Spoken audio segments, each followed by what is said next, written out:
Welcome to the Franchise Your Freedom podcast, where we share best practices for investigating, selecting, and building a successful franchise. I'm David Weaver, a franchise investor, franchise consultant, and your host. I interview successful franchisees and franchisors so you can hear from them what it takes and what it's like to successfully start, build, and sell a franchise for yourself. Let's get started.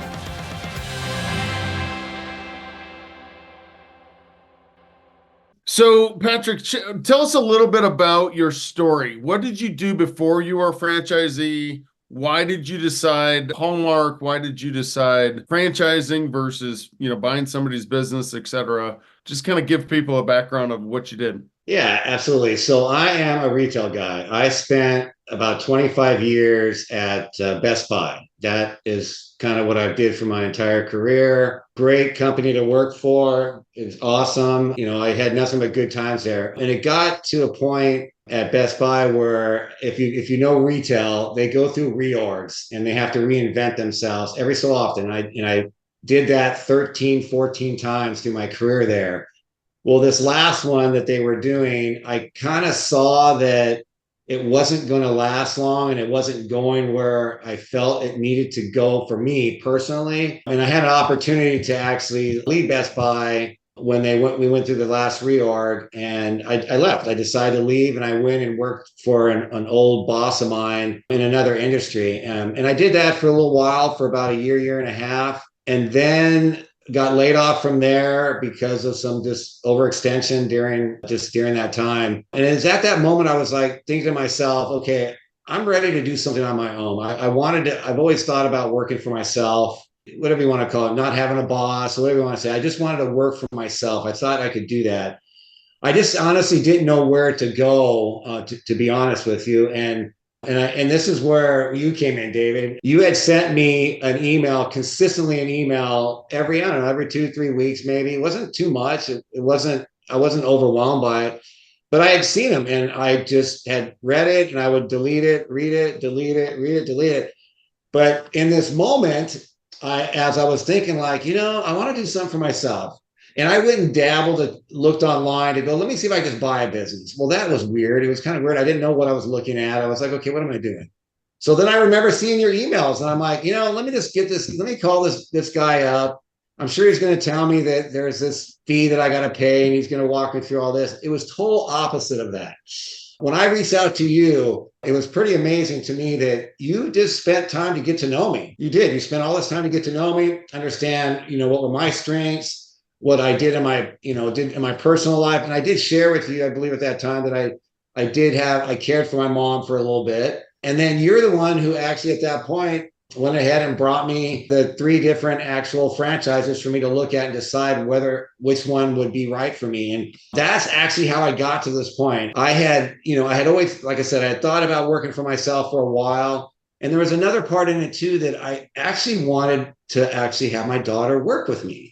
So I was trying to figure out, okay, I'm going to do this, but what can I do that would I'd find something where I can have my daughter work for me. And you brought me 3 great actual companies. You really did. And initially I was a little surprised that you brought me Home Care, because I was like, oh, that's interesting. And I go, well, maybe the mom conversation, maybe that was part of it. And I'm so glad that you brought me Home Care. I really do. I think that was awesome that you did that. You brought me retail as well. And it was the retail company was great, but I was like, you know what? I'm going to try something a little bit different. I want to do something different. And what you brought me in Home Care, between the 2 of them, Seniors Helping Seniors and Hallmark Home Care, they were fantastic. So, and then, I could talk about how I kind of why I picked Hallmark. I can talk about that if you'd like me to go into that a little bit. Well, yeah, that's a good point. So it would make sense that a retail guy, 25 years in retail, would get into a retail store. Then why did we choose to get into the home care business? And it had a lot to do with what you wanted to accomplish as a business owner and personal connection, right? So your daughter was connected to the nursing and you had some experience with your mom. So sometimes when you develop a business strategy, and that's kind of my whole goal with my consulting practice, is let's develop a strategy for where you want your life to go in the future, not necessarily what is connected to what you've been doing in the past. And so sometimes that it seems like that doesn't make sense. Like, how did you get in my wife and I got into the massage business, right? So why the Mhm. massage business? Well, it had nothing to do with massage. It had everything to do with what we wanted to do. And we had kind of a very defined investment strategy we had a 5-year window. What are we going to do in the 3 to 5 years? And that particular franchise fit into that. I call it a project. So we just had a Yeah. project. I kind of knew that home care was a really good fit for you, were a Yeah. good fit for home care and vice versa. So I showed you Seniors Helping Seniors, great company. Yep. And I also showed you Hallmark, another great company, but really quite different, right? And Yeah. I did that intentionally. Tell our audience why Hallmark and really what's the difference from your perspective now that you're an expert in this space. I selected Hallmark for a couple of reasons. First, it was actually the company itself. After having some conversations with the senior leadership team and Steve, the founder, and understanding where he was trying to take this, because it was fairly brand new. I mean, we were right at the beginning of, they had started to actually do a couple franchisees and COVID hit. So they only had 2 franchisees before I started jumping in on this process. I got to speak to the senior leadership team, and their vision was fantastic. I thought it was great how they were going to support the actual owners, all the stuff they talked about. And then when I got to understand the model a little bit more, honestly, I felt like this model, I still feel today, it's a game changer. It's a game changer in the industry. And I honestly think it'll disrupt the industry quite a bit to where you'll have others that will want to be similar to what we're doing, but we're going to be here first. So, but that's what really kind of got me to select. That was one of the reasons that got me to select Hallmark Home Care. The other is that I wanted to build this into something pretty big. I wanted to build it into something that was going to be north of $3 million a year in the future. And to do that, I needed to have, certain territories. Well, the Seniors Helping Seniors, one, they didn't have the territories available. I would have had to get territories that were well outside of where I'm actually currently living. They would have been rural areas. And so once I understood that Hallmark had everything available in Dallas to me right here now, that was another reason for me to jump on that right away. The other part too, like I said, the model itself, it was a little lower cost out up front compared to Seniors Helping Seniors. So that actually factored in the decision as well. You Yeah, could get a bigger yes, zone for roughly the same money, and you also had territory available. So you exactly. you touched on a couple of things that are very important, and it seems crazy. You chose a franchise that only had 2 franchisees. They have no track record, whatever, but you really leaned into the leadership team, which I coach and when I recommend franchise brands. So talk about the Hallmark leadership team and the fact that they only had 2 franchises. They had built a very successful traditional senior care franchise Yes. in another company. And so this wasn't their first rodeo. They didn't have 2 franchisees. They had 200 franchisees just in a different brand. And so this was the, market disruptor, learning what they had learned. Now we're going to tackle the senior care space in a different way. Yeah, that was it. And the fact that Steve was bringing on people that had experience in W-2 agencies that now could bring the things that they were, I'm going to say they were frustrated on, but they couldn't do or they couldn't achieve, that now they could do that here in our current business, since the caregivers that we find, they work directly for the client, a totally different model. So all of that together, and the leadership that I spoke to, the vision they painted, it was spot on around what they were trying to actually get done, and the support mechanism. To me, it was important that, Steve, what's your vision 5 years from now, and what do you think the team's going to look like? And I got to tell you, here we are almost a year later, and I think about all the people that they've brought on to Hallmark since I started. Incredible. The top quality leadership from everybody, from coaches to our director of sales to the COO, all of them. And you feel confident too, because if you get the background of what Steve has been doing, the founder, I mean, he spent 6-7 years of making sure that this model was very tight around DOL compliance, because the one thing we obviously have to worry about that would actually crush our business is if we were deemed to be the employer of these caregivers, and then we would have to switch our model. So to be able to create a program and to provide support behind the scenes to be able to achieve all that, and what Steve did to make sure everything was tight as far as compliance wise, top notch. So I was very confident. And the fact that we get to speak to the founder, and he's so easy going to chat to, you could call him at any time and you could call and have a conversation with them. I don't know if you get that with a lot of other companies that are out there. All of those things made a huge difference in my decision, but I was ready. Once they had me locked and loaded early on, as I think you know, I was ready to sign at the end of December. I'm like, I'm ready to go. I had to wait, obviously, until January. There's a certain process we had to follow, but I was ready to go. Once I got through talking to all the leadership, understanding all of the financial stuff. And Dave, I got to tell you, you helped me tremendously with that.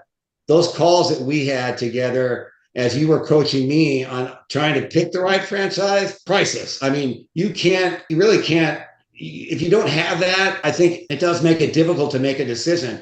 But you walked it through each step as I would communicate to you what I went through on my last calls, and you were giving me things to think about, things to break down, all the stuff that you did. It made it somewhat seamless to be able to figure out who I needed to pick and what point. Well, you did a great job of doing the work. And that is, I've been doing this for a long time, but it's very important to me that my candidates don't fall in love with the idea of being the boss, and that they also don't sort of pick apart the concept, right? So you can have it as it relates to understanding the financials.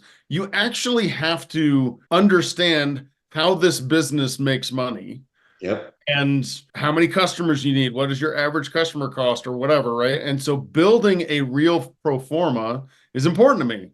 And Yep. Some people get really excited about the business and they kind of fall in love with the idea. And some people are overly skeptical and pick apart the idea, the brand, right? Like they don't do this right, or you can't make money. And it's like, I just want balance, right? I want my candidate to go in there with their mind, open mind, gather information, and put together a very logical understanding of, if I start this business, I should be making money in month X. I should be making this much money to pay myself in month Y.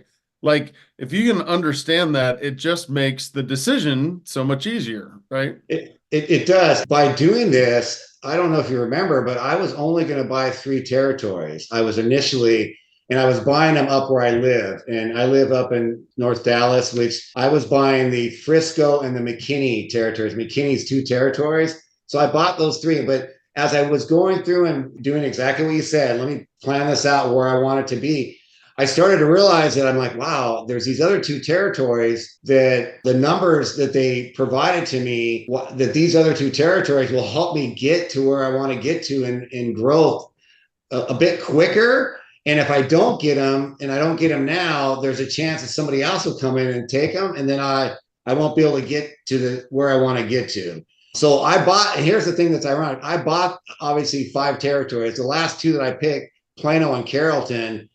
What's really amazing to me right now is that though the Plano and the Carrollton territories are the ones that I'm focused on right now, and I haven't even dabbled into some of my other territories yet. So by doing all of that work, I believe I made the right decision. And I don't know if I would have got there if I wouldn't have been led by doing some of the work that you had talked about doing. Yeah, I was surprised that you decided to do 5, because I don't think that you and I had talked in between the decision to do 3 and then to go bigger. But really the conversation we had, and I always talk about 3 pillars, right? You have to have the business model correct. Your role as the owner, you really have to understand how you're going to engage with the business in order to have a business that you enjoy to own. And then scale, and looking forward a little bit, where do you want this business to go, and what does that mean? And you're right. Sometimes it's the window of opportunity. You come into an emerging brand, that's the value of an emerging brand, right? There's pros and cons to both emerging and established. But so choosing ahead of time and having some forward thinking in terms of how big of a business you want to ultimately have down the road makes all the difference, really, because then you don't get pigeonholed or put in a box. Patrick, this has been great. Tell me a little bit about your first year expectations, or expectations around what the franchisor would do for you or with you or train you or whatever? And then what are your actual experience in that? Was it closely aligned with your expectations or was it dramatically different?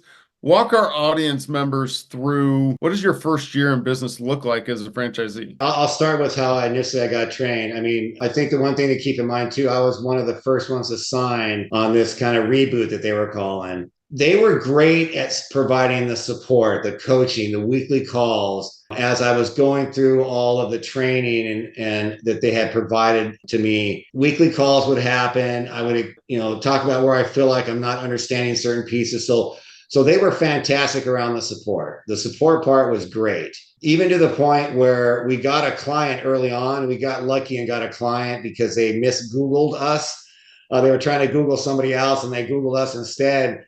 And I think I was in my 4th week and I'm like, oh my gosh, I got to figure out what I'm going to do here. Well, they were great. This lady, Kelly, who actually is the chief of staff for Hallmark, she actually got on the phone with us and walked through the process with the client. So we got to see it happen in front of us. So that's the support they provided to us. And this happened on a Friday night at like 8 p.m.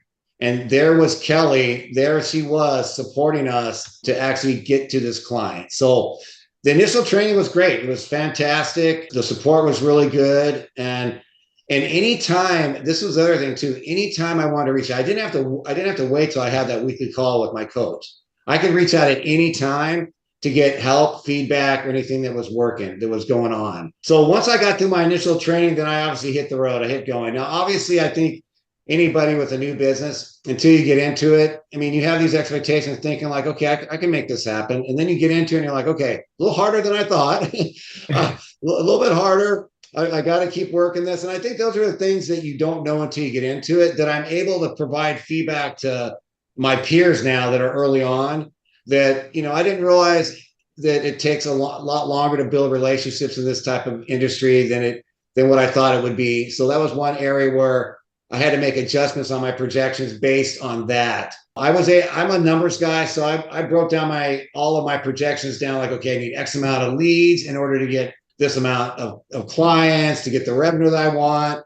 You kind of go through and break it all out. I realized it was a little harder than I had anticipated. It's really, to be honest with you, it was a little bit harder because of trying to build those relationships. But I do think, though, the important thing is to make sure that when I had these initial thoughts are the way it would be, and then it was a little bit different, I knew I had to pivot. That was something that was important to me. Okay, I needed to make sure I pivot. And this is honestly where my daughter came in, where she came in and where she really helped out tremendously. And by the way, my daughter works for me. You know that, David. So she actually is doing all the back end work. She does my recruiting. She does all the stuff. She does the client relation stuff. She does all the back end work with the caregivers and then also connects with the clients. She had mentioned to me, and I can still remember this, it was July.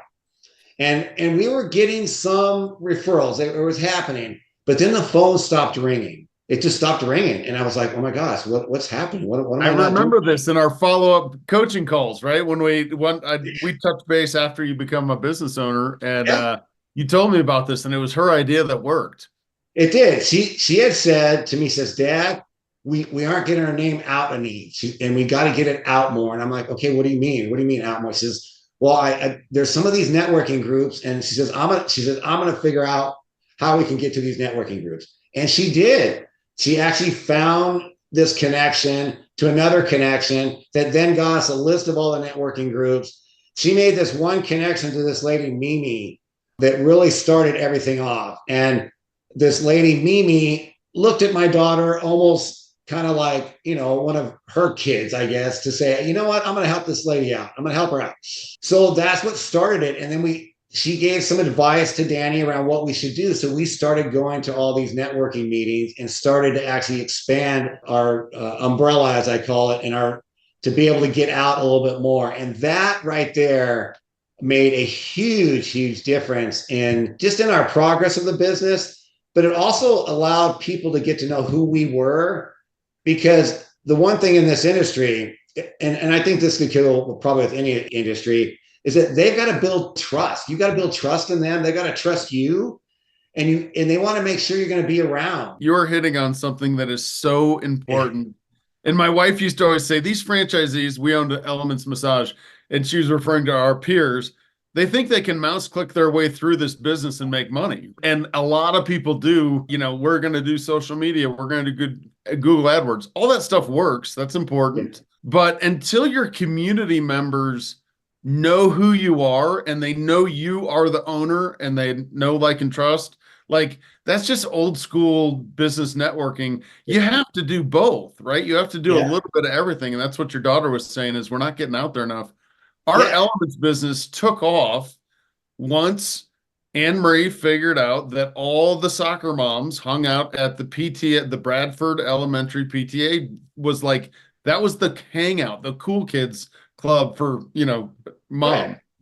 And once she started hanging out there and everybody knew what she was doing, then they all started coming in. We had these moms that were like, our location, we bought an existing location. It had been in the same spot in that strip center for 8 years.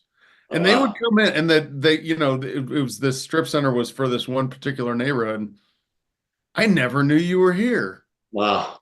Right. And so it's that kind of thing. You have to engage in the community and build that network, and that, your network for a job like Best Buy is going to be quite different than a network for Hallmark Healthcare, right? Oh, way different. I didn't have to do any of that at Best Buy. The customers came to us, and my job responsibility was I was taking care of employees that were in stores that needed to be trained how to take care of those clients. It wasn't like I had to go find the clients, but yeah, the networking and the networking, it was twofold. It was not only networking with people in our industry, but I also underestimated that when I started doing the work around trying to find referral partners, I was kind of narrow focused around rehabs, because I thought, like, okay, look, I need people that are going to end up going back home. That's kind of my thought. Well, I didn't realize that, wow, by getting out there and getting yourself known and networking out with, for us, it's assisted living facilities, retirement communities, all the different places, more people get to know who you are. And you'd be amazed at how many people say, look, I know somebody and this guy's great, or this gal's great. They start, all of a sudden you start getting some of those referrals. And then, once we started getting out there and talking about our model, after a couple of networking meetings, people started getting curious, like, okay, what is this that you're doing? And they would come to us after the meeting because they'd want more information. And then we get to go into more detail. And we've gotten to the point now to where most everybody in this industry in our area, they know who we are and they kind of know what we do. Even some of our peers are able to articulate our model and how it works. And I was like blown away. I was blown away by that as this lady, Nini, that Danny had met, we were at a function and she introduced me to her husband. And then she introduced me to her husband and she goes into detail about what we do, how we do it. And I was like, oh my gosh. She listened to everything we said. It actually resonated with her.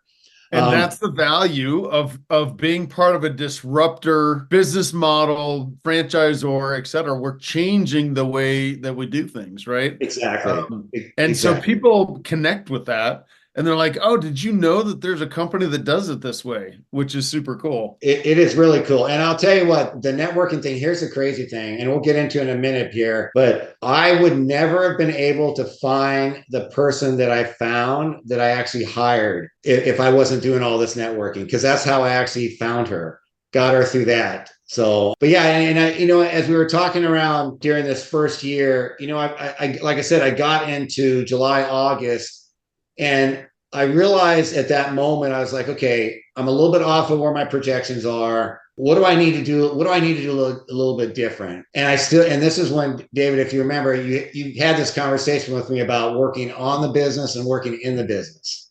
Yep. And this is the moment when I said, you know what? I know what I do well, and I can go out and I can do this networking and I can find referral partners. But you know what? There's somebody out there that's better, and I'm going to hire somebody down the road. The plan was always to hire somebody, but I wasn't going to hire them probably until a year and a half into the business. That was my initial plan. But I realized in, roughly August, I'm like, you know what? I think I need to do this a little bit sooner. because I know where my strengths are. And I know that if I bring somebody aboard, they're going to have a strength that's going to be in the area that I need them. So, Patrick, kudos yeah, to you. It is so difficult. It's easy to say and difficult to do to hire ahead of revenue. So it's easy to say once I hit, 200, 500, a million, whatever the target is, once I get that kind of revenue, then I'll have the money to afford, the Steve that's going to go out and do the sales for me. But knowing that you need Steve when you're at the 200 because you want to get to the 500, whatever the number is, that's the magic. And we learned that the hard way in the massage space too. We had to have more massage therapists to take walk-in traffic and et cetera, et cetera. So you have to have the employees to then drive the revenue. And that's a tricky thing because it's backwards. It's not safe, right? The safe thing is have the money in the bank and then spend it on good people. right. So you did that in the first year, and that's a really hard thing to kind of get your head around. Yeah, it was hard. It was hard for me to do that, to be honest with you. And like I said, I ended up I was networking, and I had met this lady that was at one of my networking meetings, and she was fantastic. Her name is Mary Greer. She actually has been very helpful to me during my first year. You could tell that she wanted to not only be a resource, but she wanted to help me out as well. She figured out I was new.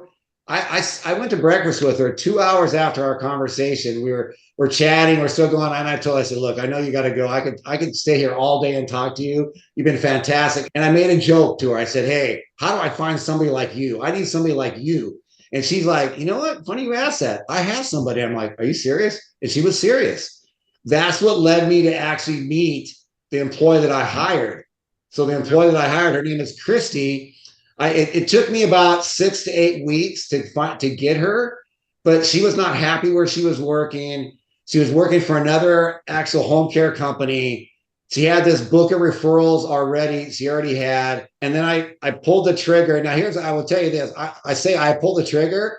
I was contemplating exactly what you said. I was kind of in between going, all right, I have the funds, but do I really want to do this right now? Can I just get us through the next 6 months and then I can hire that person then? And then my daughter and my wife cornered me. They were like, what are you waiting for? Why are you waiting? What are you waiting for? And they asked me a bunch of questions, and it was like, okay, I got it. I got to go get Christy.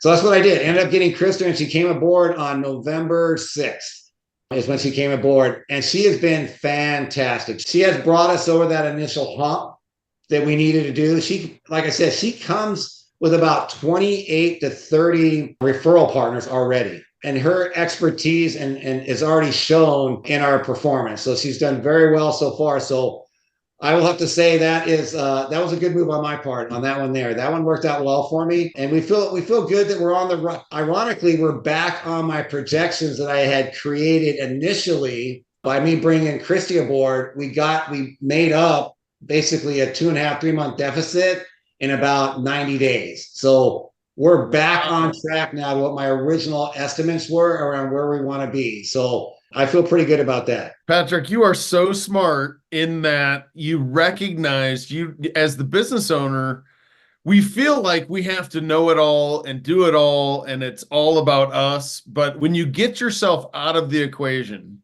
and you recognize that you can hire somebody like Christy and leverage her network and her contacts, and that'll catapult your business forward. Again, that's easy to say and not easy to do, but that's exactly why you've been so successful in your first year. And let's just say the first year it's challenging, right? Really, really strong kudos to you for having the vision and just going ahead and doing that. So, Patrick, I appreciate you being on our show today. You've given us all kinds of wisdom and nuggets. Really appreciate that. If you were to tell somebody in our audience that is contemplating franchising, what would be your piece of advice as we close up our call today? I think that I would first of all make sure that you're open to learn new stuff. Be accepting of all the new things that will come your way. Most of us that are jumping into franchising, I know I'm a little older than a lot, but a lot of us that are jumping in there, we have a history of what we did and what made us successful. And I think that's fantastic. I do think though that you gotta drop down all those resistant part that you have in yourself, because it's important that you make sure that you're actually open to learning all these new things and also doing things a little bit different, and then layer in all of that experience that you had. There'll come a time when that actually becomes important. But I just think that just making sure that you plan things out, you have a plan, you know what you're going to do, what you expect you're going to do that first year. And also the other part too is the pivoting part. I think is really important. We can't get so caught up to think that we know how to do everything. And we might have been in our previous lives that we did it that way. But it's so important that you be willing to pivot. And I'll go back again to this working on the business and working in the business.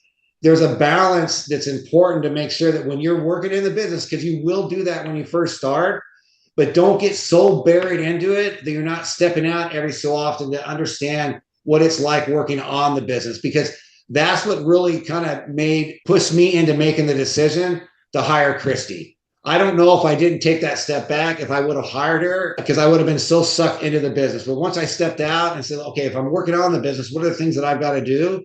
That's what really made a big change and gave us the momentum that we wanted to get kind of where we are today.